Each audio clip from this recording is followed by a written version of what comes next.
I only regret one thing in my life, and that is smoking. And if you're young and smoke, you're really stupid because we didn't know. Doctors recommended you smoke Cools when I was young, was the ads. But we know now. And Marlboro even came up with a new brand called Marlboro Black for hipsters. It's amazing to me that anyone bought them. So I'm lecturing you. It's the only thing the government ever told you that was true. Really.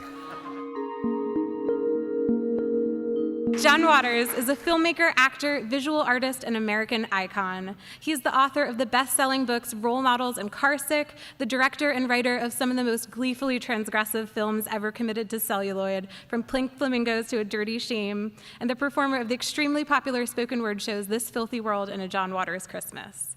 Alysia Abbott is a journalist and critic and the author of Fairyland, a memoir of my father, which was a New York Times Book Review Editor's Choice and an ALA Stonewall Award winner. She is the co-founder of the Recollectors Project, dedicated to remembering parents lost to AIDS and supporting the children they left behind. Tonight, they'll be discussing John's new memoir, Mr. Know-It-All, a look back on his vibrant, accidentally respectable career, happily crowded with collaborators past and present and full of acerbic, touching musings on everything from brutalist architecture to the beauty of Provincetown to taking LSD again at age 70.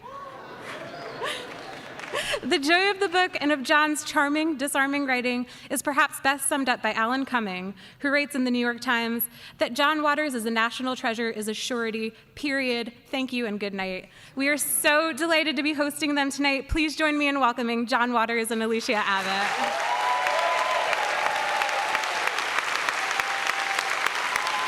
So, Mr. Know-It-All. Yeah. Advice from a filth elder. So I just wanted to, in the book, you say that aging gracefully is the toughest thing for a rebel. Yeah. But you also say that plastic surgery makes everybody look exactly the same. Not old, just part fish, part android, desperate and surprised. Yeah, that's true. That's true, and when you go to Los Angeles, a city where I have a lot of friends, everyone looks like that, so they don't think they look weird. And really, Joan Rivers, who I loved and was great to me, she didn't look old. That's the thing. You look like an android, but you don't look old, so that's the choice you have. But it's too weird for me, you know? Yeah. I don't know. Even though you look in the mirror sometimes, everybody goes, ooh, I could use a little bit of work here. But I think when you start shooting up in your face, it's like shooting up in your arm. You get addicted. Exactly. Yeah. So how does one dress cool in the geriatric years and not look like a mutton dressed as a lamb? Well, I admit, I'm too old to go to thrift shops, but when you're young, you should buy the ugliest thing you can find in a thrift shop that no one would wear that's the coolest person in your school. And that's what fashion designers copy later and turn into trends. So to me, I spend a lot of money to look like I got lucky in a thrift shop, basically. And that's the problem. My look is sort of disaster at the dry cleaner. Something went wrong. And a lot of Japanese designers do that. But at my age, you need all the help you can get. But when you're young, never buy clothes that cost more than $10, really. And you said that it's good to have something that's drawing attention at the top and at the bottom, right? Well, that's because you get, Cooking Light went out of business. I don't know how to cook anymore. That was my Bible. So now I have to be fat because Cooking Light's no longer it. And, so you don't smoke anymore. I don't smoke anymore. How many days has it been? Oh, I have to get my glasses on. It is 5,926. I write it down every day. And I only regret one thing in my life, and that is smoking. And if you're young and smoke, you're really stupid because we didn't know. Doctors recommended you smoke Cools when I was young, was the ads. But we know now. And Marlboro even came up with a new brand called Marlboro Black for hipsters. It's amazing to me that anyone bought them. So I'm lecturing you. It's the only thing the government ever told you that was true, really. So I wanted to sort of talk about the idea of being a rebel and an aging rebel and where your sort of rebellion came from. In your acknowledgments, you thank your late parents, Patricia and John Waters, for, quote, giving me the foundation of good taste to rebel against. True. If you can't have fun with bad taste if you don't know the rules. So I'm still believing some of the things they taught me. If I see anyone in here wearing white, Memorial Day is next weekend. Well, I don't. I was trying to be liberal. And I believe in some of the things my parents taught me. But my parents used to, every person I idolized as a kid, I have a whole chapter in the book about my taste in music. And my first thing I loved was, of course, like rockabilly and stuff. And my mother would always say, "Who are those creatures?" And I love that. So all my friends, even to this day, I think, all my friends are creatures. And that's a good way to make friends. But they were also sort of supportive of you as a young man, too. So, like, you were really interested. You had an unusual obsession with car accidents, right? Yeah. And so your mother would take you to the dump? No, to car wrecked places, and I'd walk around thinking, "Oh, there's been a terrible accident here." But I had a fantasy, and I had a stage at the top. My parents let me build a stage in my house. It was at the top of the steps where I would put on really performances that were so self-indulgent that even relatives couldn't watch, really. And I would tape the top 10 and then lip sync every single song, dancing around wildly like myself, and being with the Mr. Top 10 board, ripping the things off. Number 8, number 7. So I always had a rich fantasy life. And the first thing I ever wanted to be was nude descending the staircase, Yes. the painting. Yes. And I read about it in Life magazine, so I used to slink down the steps every morning, and my father would say, "What's the matter with you? You fool, haven't you heard of Duchamp?" So I was always inventing characters for myself. And it's very important for parents to let their kids have a rich fantasy life, I think, and let them play. That's incredibly healthy, I think.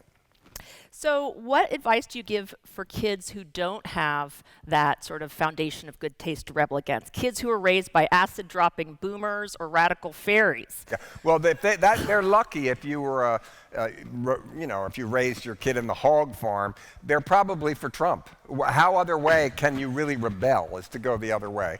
So I think you have to understand that. But whoever's rebelling, parents have to let their kid go no matter what, and do the best with what they got. You can't order up your kids, right? And we can't order up our parents. It's not fair. Believe me, you're not born fair. But even if you were born and kept in a box under your bed till you were 8 years old, you have to get over to a point at some point. After 30, stop whining. We all got dealt this hand, and it's not fair. Karma is no such thing as karma.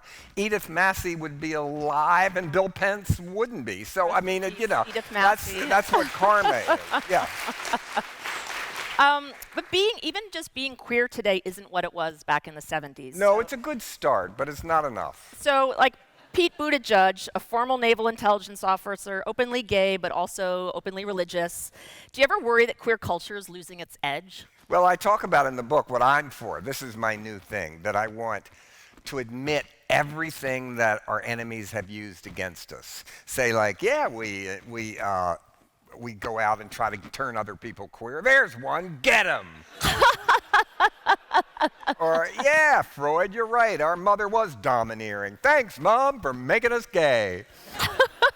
All those things. Yes, Anita Bryant, we do eat life. Sperm, yummy. And then I want to go further. Yes. That's nothing. That's nothing. I don't think gay men give lesbians enough pride for what they did in the AIDS thing. Yes. With ACT UP. They helped start it. They didn't get AIDS. And they were the people that battled for gay men to get those medicines out and everything. So I want gay men and gay women to team up to scare straight people and start having oral sex with each other. Come on, guys, sneeze in the cabbage. That's the last frontier, and that's shocking. And girls, talk in the mic. It's like and I can't decide, is that a new strain of heterosexuality or homosexuality? I don't know. And, assimilate that. So we're here at Parish Church. We're right around the corner from Harvard. And so in your chapter, Act Bad, you advised college kids to stop studying.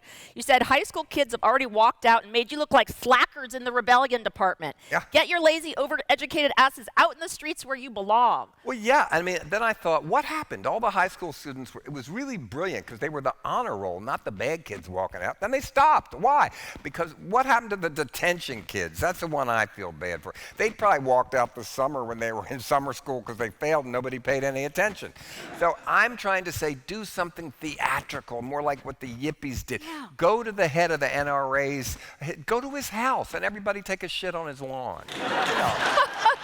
I mean, when the turd is given, we must act. So Know-It-All is, full of these amazing stories about how your best movies were made and your tussles with the censors. The last film you made, Dirty Shame, in 2004, a comedy about a head injury sufferers who turn into sex addicts, which, surprise, got an NC-17. I was surprised. It didn't show anything. In Mr. Know-It-All, you write that you never felt safe making movies. You call it a quicksand pit hoping you fall in. Do you ever miss making movies? No, I don't really. I mean, I loved making them, but people say, did you have fun? Fun to me is having a martini with friends on a Friday night off work. It's not fun sitting there thinking, am I going to make this shot? Oh, I'm getting a meal penalty. The studio's here. I'm over budget. It's starting to rain. We're losing the light. No, you don't have fun when you're a director of a movie, but it's satisfying work. I look back on it and think, how did I even get some of those movies made? I have no idea, actually. But I love the fact they're still out there. They're still playing. Criterion's now doing Polyester again. They did Female Trouble, Multiple Maniac. So they keep coming out. So I actually happened to see Polyester. I was raised by a gay dad who took me when I was about 10 or 11 to see Polyester in Odorama. Those of you who remember, there was these sticker strips, Yeah. and there was like this trick where the number would flash on screen, then you'd think you were smelling roses, and it turned out to be Dirty Sneakers. Yeah. Right. So it's now, you said you're now working with Criterion, who's re-releasing it with the Odorama? With a new Odorama card. And it's harder because I always thought there'd be 100 new companies that would do smells, but the 3M company that did the original, they don't do it anymore, and they threw away their library of smells. Where? I know it wasn't recyclable. Odorama cards definitely are not recyclable. I still have them in my house. I think, what's that odor? Did a rat die in here or something? And then I find an old box of Odorama cards in a drawer. So I just want to ask you again about censors. Like in Cecil B. Demented, there's that line, hey, MPA, how many films did you censor today? Yeah. So I wanted you to tell us about Pecker. Just getting the title approved was an ordeal. Well, I won. The only time I ever won with the MPAA. They said I couldn't call it that when we registered the title, and I went as like I was fighting a death penalty case, and said, well, what do you mean? How about the other titles? Barbra Streisand's Nuts, In and Out. How about Shaft? And I named all these titles, and I said, no angry child ever carves the word pecker in his desk. No misogynist says to a woman, suck my pecker. And I won. That was the only time I ever won. And you have a story how on Pecker you hired an animal trainer to try to get 2 rats to make it on film. How did that work out? Well, it's easy to get animals to have oral sex because you just put peanut butter on whatever part, and they'll do it for hours. But I wanted the missionary position, and all animal trainers say they can train him to do it, but they weren't doing it. So I thought, well, we have to show him porn. What do you do? You know, I was trying to talk rat dirty to him. I was like, eat that whole bitch, and then I went around to the other side, and I saw the rat trainer had his little girl with him, and she was coming to a movie set to see how a movie was made, and saying all this, and I look like a pervert anyway. And don't fight the tide. Well, they do, and I was in that album, the Chipmunk movie, so now children come over to me and I know. pick me up, pick you up. I'll be arrested. I used to love to play a game with children, would just say inappropriate things to them, like, I don't know, do you have any cigarettes? Or like, my favorite was to say to a child, have you ever seen the dead?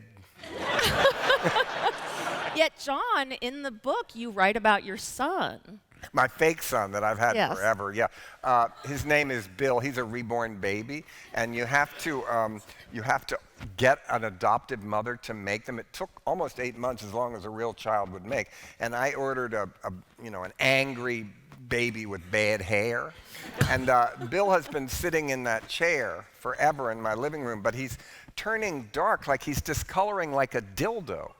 So my son is turning into a black dildo, and I'm trying That's to very love him awkward. just as much, Yeah. and tell him, you will not be sold as a novelty. No one will run in and put a prophylactic over your head or anything. And he's also weighted with cat litter, and I'm afraid, suppose a feral cat runs in and takes a shit on him or something. It's like, I'm really trying to warn my son what's going to happen in the future as a reborn baby.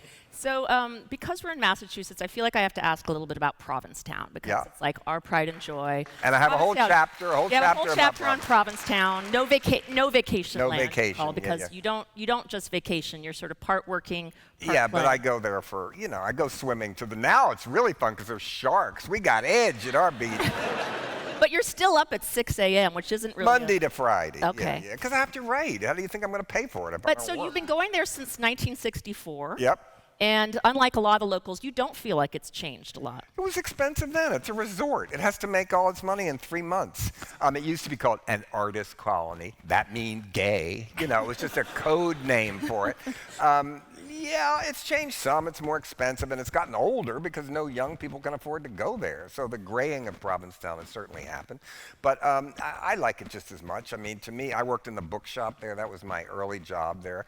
And I worked in 2 bookshops. And then every year I got unemployment and would go home and make the movies. Right. So I lived in a tree fort there. I had a great time. I still have a great time in Provincetown. Yeah, so you're there every summer. And when you decided, so the book, you recount this experience you have taking LSD with some friends, which, you did LSD years ago. Yeah, I did it 50 years ago, but I did it again at 70 years old. But I want to add, also. A really strong dose, too. None of this micro shit. No microdosing. Yeah. So you decided to do that in Provincetown. Yeah, because I'm a relaxer, and I did it with Mink Stoll, my friend who's been friends with for 50 years. And another friend, Frankie Rice, who was a townie. And it turned out great. I spent 8 months to get the best acid in the world. I came from Timothy Leary's asshole, basically. And this acid, I would have really been nervous if I knew how strong it was. When you're young, you go, wow. When you're my age, you go, whoa. And it was really good. It was hallucinating for 12 hours. I saw the pictures spinning, the boats, little mice were running around, but it was fun. It was exciting. And my mother always used to say to me when I was younger, I said, LSD gave me the confidence to be who I was. I said, don't tell young people to take drugs. Well, I'm not. I'm telling old people to take it. If you had a good experience with acid 50 years ago, try it again. It gets those cobwebs out. It's no senior moment. You're tripping, right? It was a really good experience. But I would only recommend it to somebody that never had a bad trip and did it enough times when they were young to always wonder what it would be like. And I thought, oh God, you better have a look in the mirror. I always remember that. I look fine. It was all right. I remember whap, whap, whap, whap, whap, whap, whap, whap. And you get that feeling in the phlegm in the back of your throat right before it comes on. I had forgotten that. So it was exciting. It was an adventure it was like hitchhiking across the country I did for my last book. You got to have a gimmick. What you got to do to sell a book these days? Yeah. I'll tell you. But even if things didn't go well and you were to, jump off the deck Well, that would have been bad. I was hoping that wasn't going to happen. Me gouging my eyes out or something, right? But even if that running down the street dressed as, I don't know, Norman Mailer going crazy. But, you're a control freak, so actually you have your sort of death already planned long in advance, right? I have my idea of what could have. No, I don't know how I'm going to die, but you get to my age, you do think about it. So in my book, the last chapter is how you can beat death and what to do to squirm out of the earth afterwards and end up in your dreams where you want to live. Yeah, you say no cremation for me. I like the idea of decomposing. I do, yeah. I do. The worms crawl in, the worms come. And I would love singing that as a child. I don't want to be burned up. What happens with the resurrection? You know, and that's the only thing I believe in from religion, Bill. I thought it's going to be awful crowded if everybody comes out. They think there's a housing shortage now. Oh, my God. So I believe the resurrection will be elitist. But you had a family. There was a Waters family plot. Your parents were buried in the Waters, and you chose not. Well, only because I went there, and there was one grave left, and then they gave me all these rules, and then the woman thought she saw money bags coming because she knew I was a film director. And she showed me graves that Rudolph Valentino would have been embarrassed to look at, right? And then I said, I'm getting out of here. And then she called back and said, well, we've reduced the prices. They have sales in graveyards? So I went back to where Divine was buried because they were lovely to us. They were nice. They did the funeral well. They keep up the grave well, and people go there all the time and leave stuff. So I bought one, and Pat Moran, all my friends, Mink's going to be buried there, and we call it Disgraceland. And it's really, the concept of being buried with your friends is kind of new. I think it's such a great idea. I think we should all get plots next to our friends. Get your friends, you know, and then it's one-stop shopping for them. They can just come to visit 3 people at once. And you've been to Divine's grave. Oh, sure. People leave stuff all the time. You know, they write stuff on a filthiest person alive. And well, this is an old story, but they wrote Satan on it. And my friend Pat said they meant satin. They just spelled it wrong, right? But so what do you see as your tombstone? Well, I want it to be plain because, you know, you tell a joke over and over, it doesn't last. And so this is for a long time. I just want my name and when I was born and when I die. And but I want Vince Perenio, who does all my productions, to design the headstone. Maybe make it look old, like it has moss on it, like it's like a horror movie grave, but not too much, not too much. But you can't control, like, gravestone graffiti because there are people who might come and write stuff on your grave. Well, they told me that you can leave in your instructions. Like, basically, when I went, they wrote on Divine, filthy and everything. My friend Pat said, they're going to write cunt on mine. I said, and the graveyard people said, well, you can leave what you want on and what off, and that would be complicated to explain, because if somebody wrote cunt eyes, that's a line from Pink Flamingos, right? Yeah. That they might not understand that, the people that work at the graveyard, where cunt itself would be offensive, but cunt eyes would be a tribute. It would make sense. Yeah. In your first book, Shock Value, you wrote that you wanted to die when a roller coaster you were riding plunged off its tracks into a crowd of gawkers at a state fair. Not anymore, though. I've calmed down. So how do you want to die now? Well, of course, everybody says in their sleep or everything. How do I say in the book? I forget. Do I pick my death? No, I think you say that you can't control it. But what you'd like to do is not be like David Bowie. You'd like to sort of disappear. Oh, yeah. Not have people have their last. I don't think if you get sick, I'm for Nora Ephron and David Bowie not telling people, because I have memories of certain people I visited at the end when they were sick. I don't want that to be my last memory of them. It's burned in my mind. I want them to remember when they were happy and vibrant, like here. And I also wanted to forget that the artist who did this cover is in the audience tonight. So Heather Morgan, could you stand up wherever you are? Where is she? There she is. And I didn't know her. She sent me to the place I get fan mail a little portrait she did of Johnny Mathis. And that's how I started doing a file on her and everything. So thank you, Heather. You did a great job. Thank you. And you read all your fan mail, don't you? I read the fan mail. I get it all at Atomic Books in Baltimore. I read it really quickly. It's got to have a good opener. Okay. You know, and not real long with tiny little "stop me before I kill again" handwriting.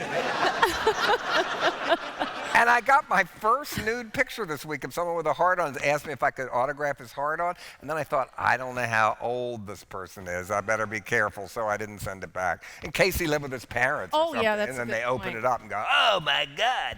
But what's the strangest thing people have asked you to sign in line? Oh, God. I've signed dicks, asses, tongues. Girl that pulled her Tampax out and squatted it down. Well, the worst was I have a camp I go to every year called the John Waters Camp. Oh, yes, the John Waters Camp. There's some campers here. I don't know if you were Anyone can go? Anyone can go? Anyone here been in the camp? Go, yeah, we're here. Good, good.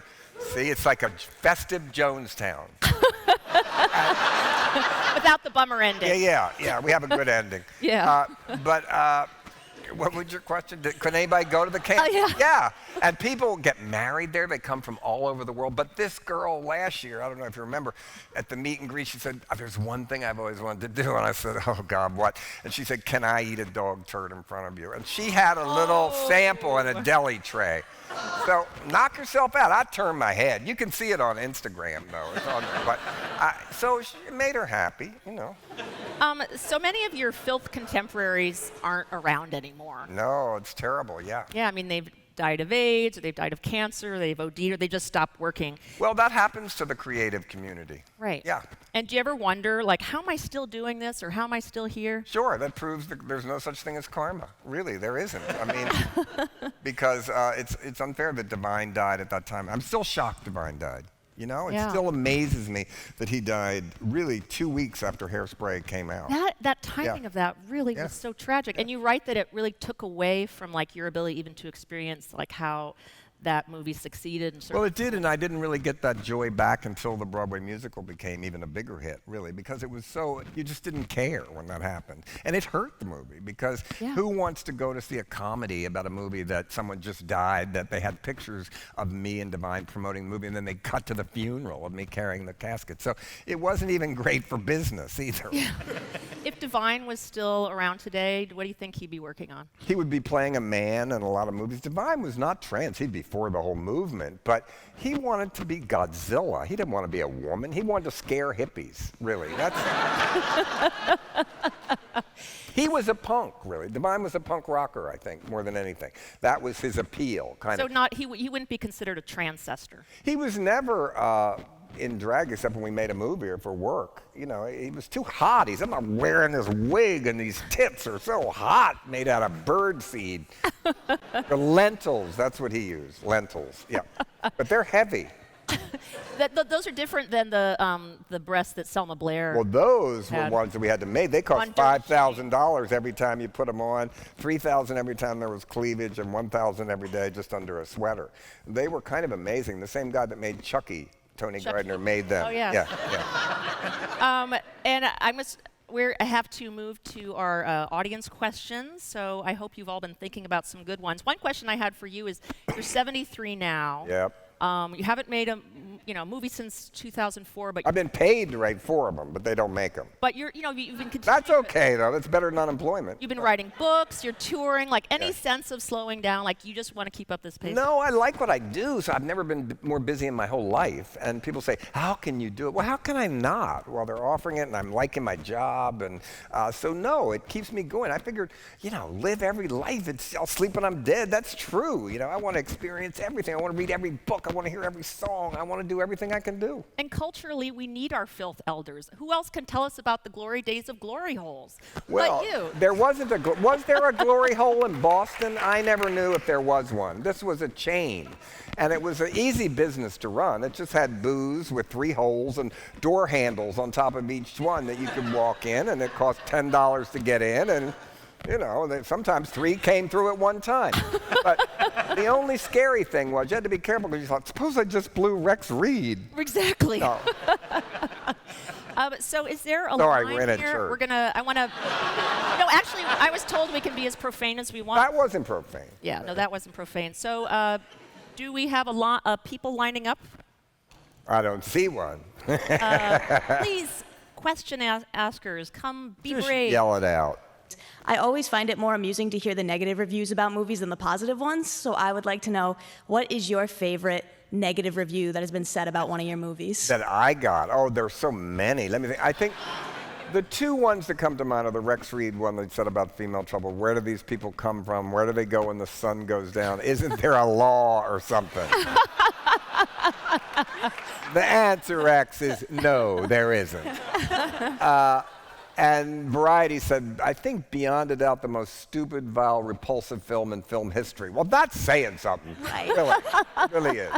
So I think those 2 really helped. Would those reviews today help? They wouldn't happen. It was when, because the New York Times at the time never reviewed Pink Flamingos. They said that it was news not fit to print. They wrote about it in Sunday Think pieces, but they never reviewed it. Even when it came out for the 25th anniversary, they didn't review it. But they covered the summer camp on the front page of the style section and showed a picture of an artist giving me a portrait he had painted of me with his penis. So things do change. And also, an amazing review of this book by Alan Cummings came out in the New York Times. It's online, Yes, it's very but it's great. not in print yet. It will be in the book review section. And it says the word rimming. Am I getting that in the New York Times?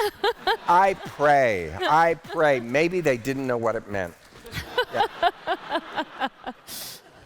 Thank you very much. All right. So as someone who's in their mid-30s now, I've noticed a lot of my friends are starting to couple off.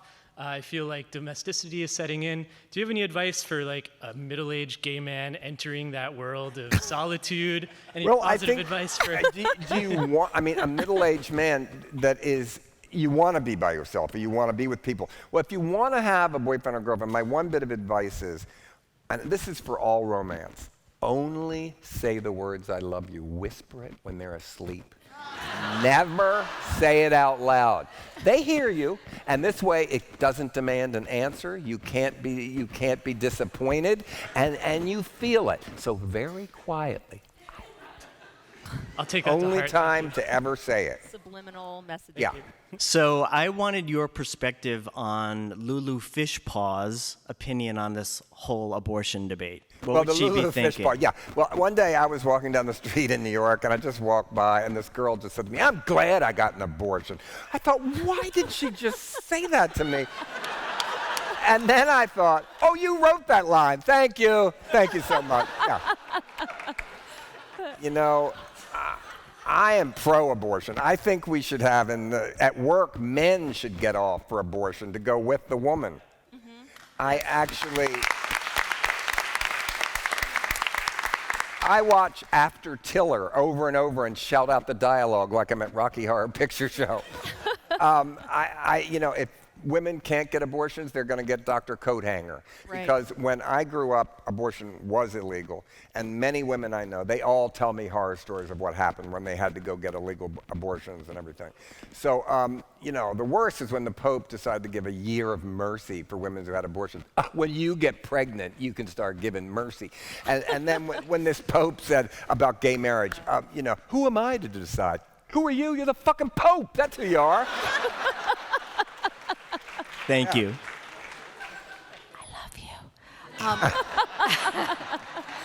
And I wanted to ask you, I know you're good friends with Patty Hearst. Yep. And I'm wondering if you read the Jeffrey Toobin book. It made her seem very much like she was a committed member. Here's the at thing. time. Whatever Patty did is she's alive.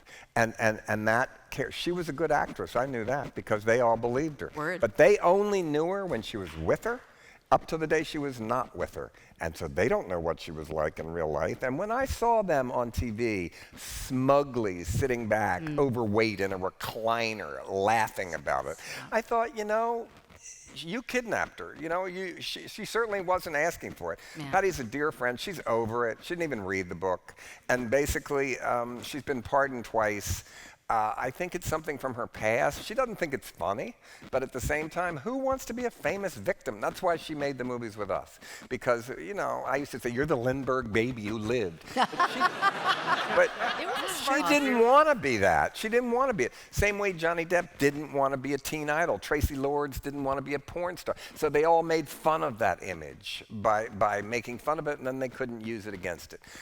Whatever Patty did, she did it to stay alive, and she is alive, and the other ones are not, mostly. So they burned up everybody in that house that night thinking she was in there. Yeah. So I think that freaked her out probably forever.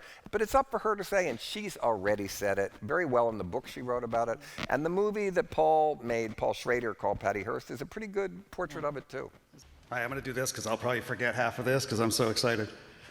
So, first of all, my daughter's 20, and she finds your work relevant, but they may not know you, in a sense. So I'm on a school board with about 14,000 students, and let's just picture you as the commencement speaker, okay? Well, I've so done you're sitting commencement there, speeches. parents, whatnot. So I guess what I'm saying was, what would be the 2 takeaways you would tell this, this amazing audience of you? Well, if it was a commencement speech today, maybe High I'd be school like the guy graduation. yesterday. I'd say to everybody, I'll pay your herpes bills. Okay. All right.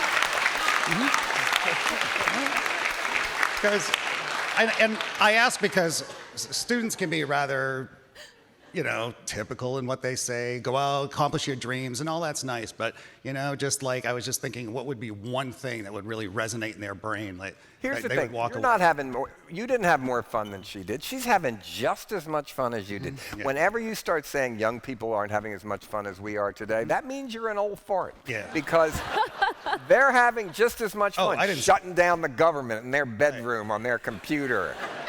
Oh, no, than you they're did. having fun. What I'm saying is when they give a commencement speech, they're kind of just traditional about it. Yeah. Well, I gave a commencement speech for RISD that became the book Make Trouble, where I basically could pick it said up. the opposite. Maybe not the opposite. I thought it was really good advice I gave. But certainly, it just depends. What usually commencement speeches are kind of dull. And so in a high school these days, you have to be so careful, especially if it's a public high school. You can't say anything almost. But I think, well, you should give one. Right. Okay. And All right. I think you kind of speak through your art. So All right. that's what I'll say. Thank you very much. As someone who's recently changed their gender identity, I wanted to ask, what advice would you give for shirking off societal expectations, gender and otherwise? It's really hard for me to hear with this He microphone. said, as someone who has recently changed gender identity, Yeah. what advice would you give for someone to shirk off societal pressure, I wouldn't give Societal expectations, gender and otherwise. gender or otherwise? I wouldn't give advice to that person because they would know much better than I did if they've gone through with all that. They definitely know what they're doing, definitely, to take that chance and to go through all that. So I'm not a spokesman for that, but I would certainly say that everybody has the right to be anything they want today. I don't care. And they also have the right to think they made a mistake and go back to the other one, too. That's the new minority no one talks about. Thank you. Thank you. First of all, thank you for all you've brought to the world. Thank Really, you I very mean much. that. And of all the characters you've introduced to us, I think Edith Massey is Yeah. absolutely in a class of her own. Very sweet, and she was an outsider comedian. Yeah. And I think in Role Models, I had the most sentimental chapter was when I imagined that I'd run into her again, and she picks me up hitchhiking, and she really lives in Kansas, and she's not dead. Edie was a lovely lady. She was, and she really didn't like making the movies, but she liked afterwards because she liked to tour. She was in a punk rock band, Right. toured the country in the back of a van.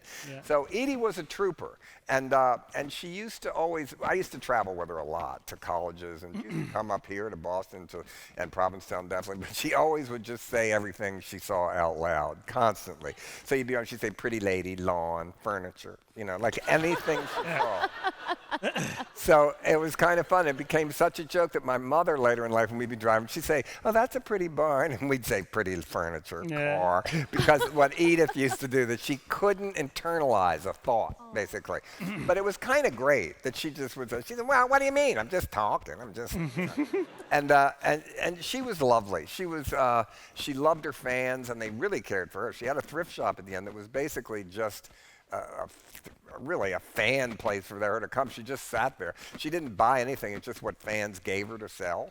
And she would forget, and a woman took up her sweater, and she sold it to somebody else. And she'd say, "You have to watch your things in here. You really do." And one time there was a man in there jerking off in the clothes. She said, "You can't do that in here, really. We have some rules." So nothing really bothered her in a way. That's great. Well, the rumor that I heard is that in the early films, she used to keep the cast kind of going with a purse full of pills.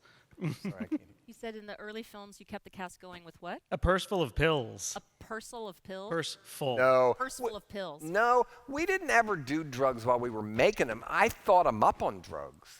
But while we were working, I mean, somebody might have snuck a joint or anything, but I don't remember us ever really doing drugs while we were making the movie because you just had to think too hard. I mean, like speed, I mean, we took speed, not when we were making movies. I used to get black diet pills, like black beauties, right? But I'd go see 5 movies and open the refrigerator and say to the ice, "Hey, cold in there?" No. But not when we were making the movies. I don't remember really. So I think that's probably not true. Good. Thank you for clearing that up. All right. Hey, so I'm sure there's more than 1 or 2 filmmakers, aspiring or otherwise, in the audience tonight. And I was curious, licensing of music. Oh, it's like God. millions of dollars now.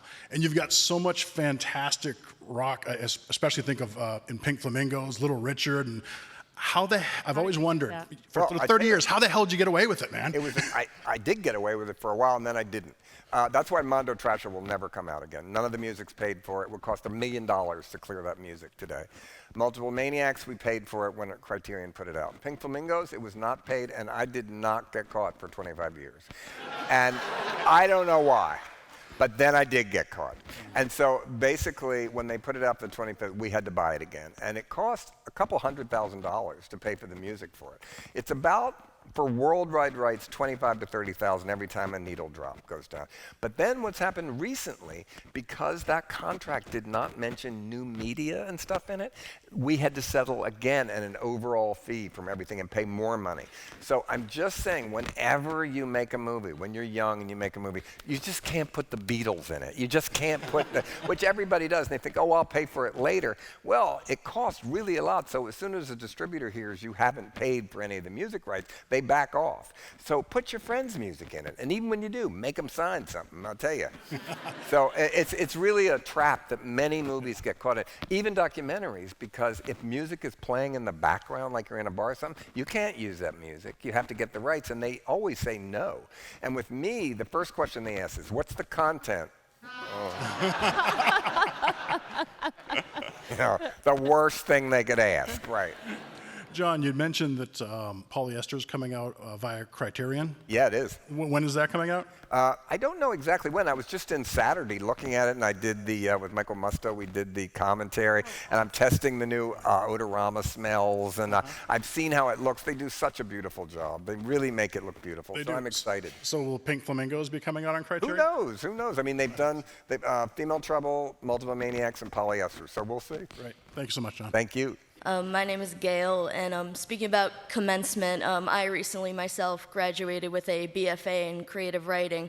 So I was wondering what advice you have for new writers starting out fresh in the world. Well, a new writer, the thing is just keep read everything you can possibly read and write every day. I mean, this book took 3 years to write, but I write every morning from 8 to 11:30, and I can't write longer than that, especially if I'm thinking it up. But just keep going. The hardest thing is to get the first draft. Just keep going. Don't rewrite every day in the beginning. Just keep going. And then you get a first draft and you think, who wrote this when you read it? You can't believe it. And then rewriting is when it gets the best you can make it. And I turn in maybe a fourth or a fifth draft when I finally turn it in. But my advice is just start. I mean, nobody's gonna, and it's hard. Every day at 7:59, I don't feel like doing it. And at 8 o'clock, at 8:01, I'm doing it and I'm lost. But it takes a long time. I was talking to Michael Cunningham today, who's my old friend, and we both said, how long does it take? If anybody knew just from the moment you thought, for when a book finally comes out, after you copy edit it and everything. And he said the same thing. I look in every bookshop and I think each one of these books, good or bad, went through that long process, and it's pretty amazing. Well, thank you so much. All right, thank you.